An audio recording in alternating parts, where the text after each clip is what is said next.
mais sur même boobu leer na un an wu Diomaye tandem Diomaye Sonko un petit bilan. avant ay boobu ba léegi nag fi toog defagu leen bilan. non ñun def nañ bilan ak ñeneen mais yow. depuis joxe ngoo yow sa depuis 24 mars sa xalaat. ah bilan di mu ngi noonu. est-ce que la rupture tant annoncée. est-ce que yow percevoir nga ko. j'ai perçu une rupture mais pas dans le bon sens. ah oui.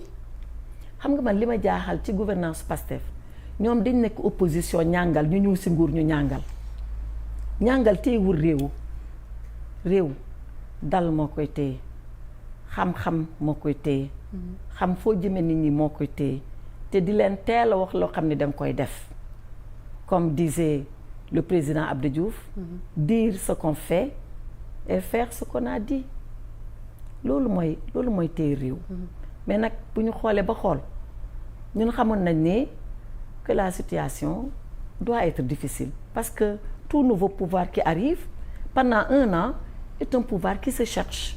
loolu may nañ leen ko mais nag on devait dans l'année avoir les marqueurs les plus importants. les premiers marqueurs du quinquennat. Première année kenn du si def bilan mais na am marqueur fu ñu jëm. ma joxe benn exemple defoon nañ fi assise de la justice moom lañ njëkk a def biñ toogee. boobu ba léegi ana lan lañ si wax. mais Diomaye nee na lépp lu amul incidence financière dinañu ko jëmal.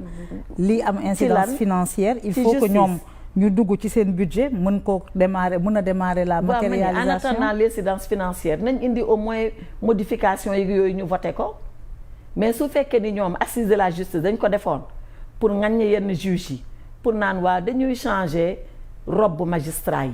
est-ce que loolu c'est une priorité. mais ñoom nee nañ dañoo bëgg a def réforme générale. ñu ngi nekk di dajale réforme yi ñu war a def réforme générale bi 1 an jàll na man waxuma xaalis texte yi laay wax depuis boobu ba léegi ana lu fi génn ci texte.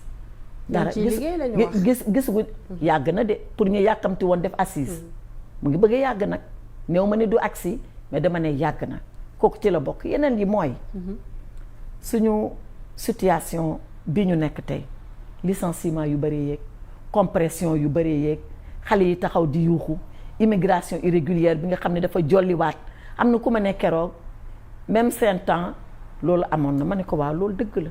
lu fi yàgg la suñu mooy les déflatés du régime de la paix amoon na suñu temps loolu amoon na mais xam nga lan mooy différence bi ñun dañu taxawoon ne dañuy xeex immigration irrégulière di ko xeex nag def si suñu kéemtalaay kàttan bu ñu gisee gaal bu ñuy defar.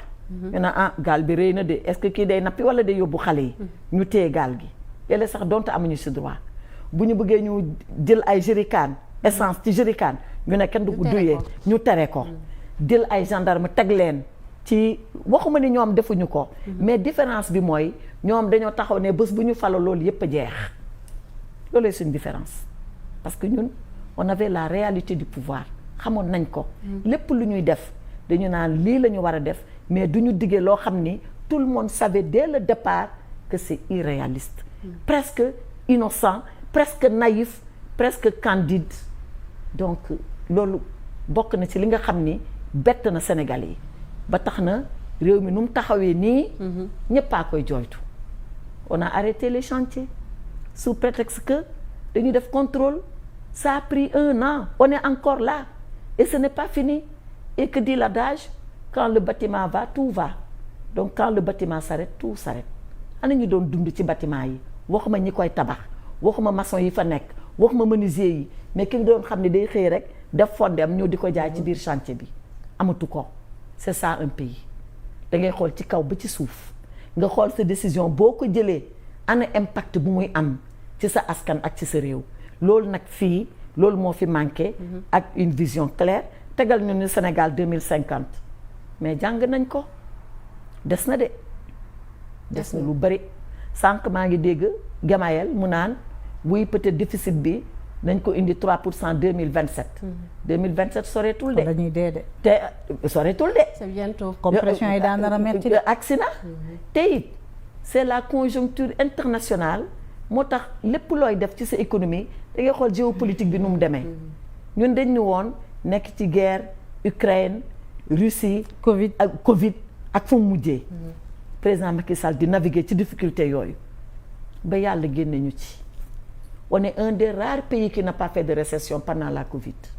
Et pourtant, les grands pays, qu'est-ce qu'ils ont fait? Ils ont fabriqué des milliards en argent frais, injecté ko ci seen biir économie, pendant que nous, on n'avait pas le droit de faire ça. Tey, la situation est en train de se renverser. Il y a une alliance potentielle entre la Russie et les États-Unis. Lan la nar a jural ci Europe, lan la nar a jural ci Afrique. Loolu dañ ko war a seet rapporter ko nag ci suñu économie ñun. Parce que le Sénégal, il a beau être souverain, il n'est pas isolé. Il est dans le monde. Et la société internationale, la communauté financière internationale, elle est organisée et elle est très organisée. Looy def fii da ngay seet ban incidence lay am par rapport ak li xew fee. Donc Sénégal 2050, pour revenir à ce que je disais, qui est l'agenda de transformation nationale. Systémique. Il y a tout de systémique. Décliné par 5 ans. On l'a lu. 18 milliards de francs CFA. Vous n'y croyez pas? Pour financer. Aram, il faut qu'on termine. Ouais. J'aimerais bien y croire. J'aimerais bien y croire. Mais malheureusement, les chiffres, c'est du concret. C'est pas de la chimère. Te boo xoolee ñoom dans le cadre du budget bii ñu nekk nii 2025 bu ñuy exécuter dañu ne seen déficit nañ ko ramener 3%, mais à l'horizon 2027.